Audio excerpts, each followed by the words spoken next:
أشهد أن لا إله إلا الله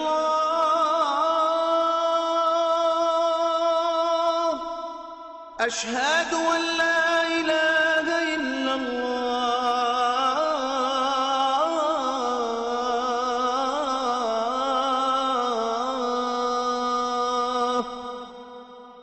أشهد أن محمدا رسول الله أشهد أن محمدا رسول الله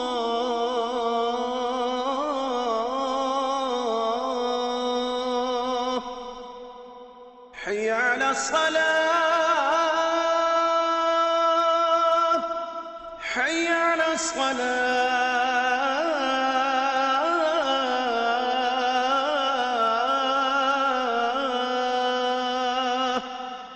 حي على الفلاح حي على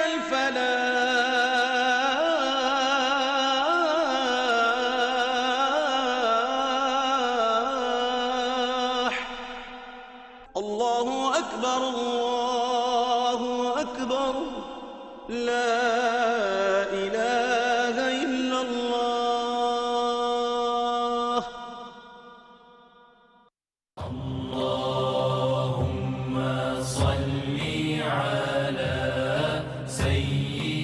حضرت عبداللہ بن مغفل رضی اللہ تعالیٰ عنہ سے روایت ہے کہ رسول اکرم صلی اللہ علیہ وسلم نے فرمایا دوزخ کی آگ سے بچو صدقہ دے کر وہ کھجور کا ایک ٹکڑا ہی کیوں نہ ہو.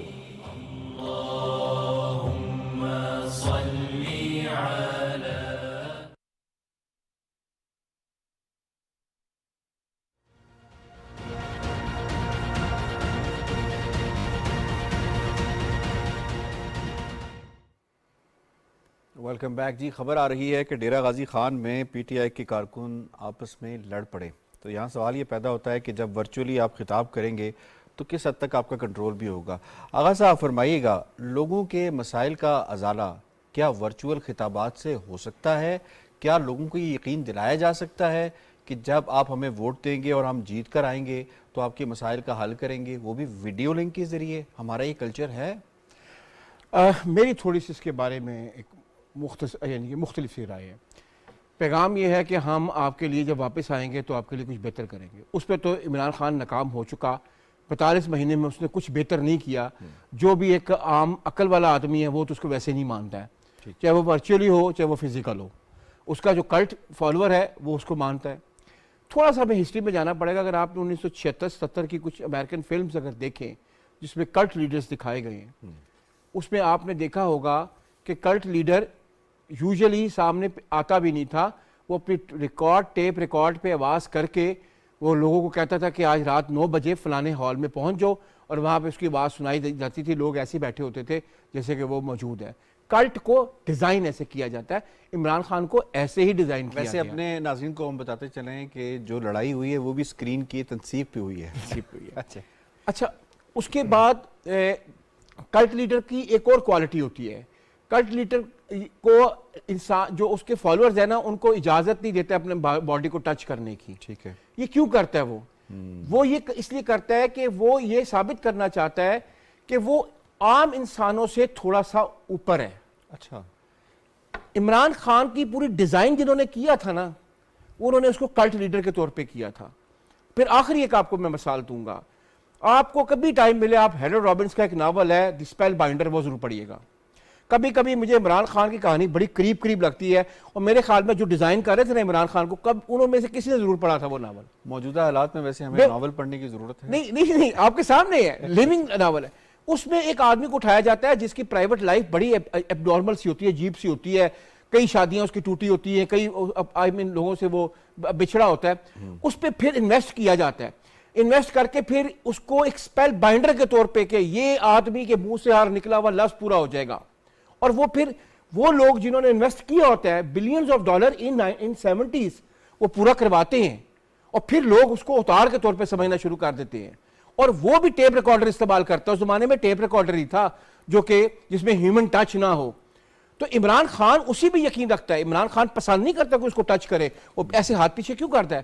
کیونکہ اس کو کہا گیا تھا تم نے لوگوں کو ٹچ نہیں کر رہا ہے, لوگ تمہیں ٹچ نہ کر سکے, تم اتار ہو. اور وہ انہوں نے یاد رکھا ہے جی یاد رکھا, اور فالوورز ہیں اس کے. سجاد صاحب کو میں انوالو کروں گا. میں اتنا بتاؤں, اس کے فالوورز ہیں. اچھا ٹھیک, لیکن عام ووٹر کو پتہ ہے کہ اس نے 42 مہینے میں کیا کیا, عام ووٹر کوئی اس کو یقین نہیں کرے گا. بالکل ٹھیک ہے. سجاد صاحب آپ کی طرف آتے ہیں, فرمائیے گا کہ جو جمہوریت ہوتی ہے اس میں بھی تو ایک عام آدمی جو ہے وہ باقی لوگوں میں سے اس کا انتخاب ہوتا ہے اور پھر انہی کی وہ ترجمانی بھی کرتا ہے اور ان کے مسائل بھی حل کرتا ہے. تو خان صاحب کے خطابات کیوں ضروری ہیں؟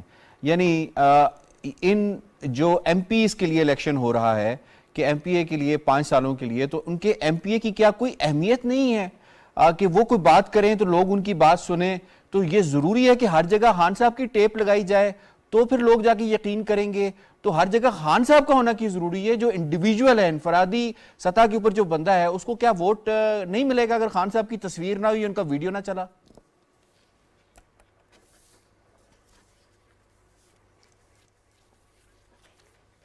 یاسر, یہ تو ویسے ساری پولیٹیکل پارٹیاں ان کے لیڈر جو ہوتے ہیں وہ کیمپین چلاتے ہیں. جس طرح سے پنجاب میں اور کے پی میں الیکشن ہونے جا رہا ہے تو عمران خان بھی اگر کیمپین چلائے گا تو اس میں تو کوئی حرج نہیں.